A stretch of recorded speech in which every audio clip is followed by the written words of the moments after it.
নমস্কার।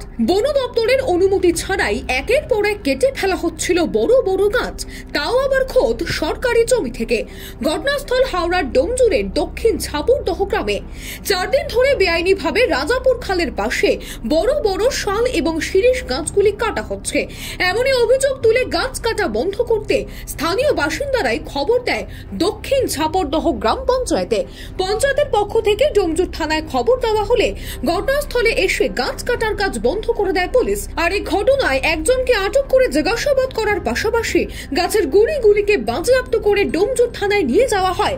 পুলিশের পক্ষ থেকে বিষয়টি বিএলআরও এবং বিডিওকে জানানো হয়েছে, যদিও এক ব্যক্তির দাবি তিনি নিজের জমির গাছই কেটেছেন।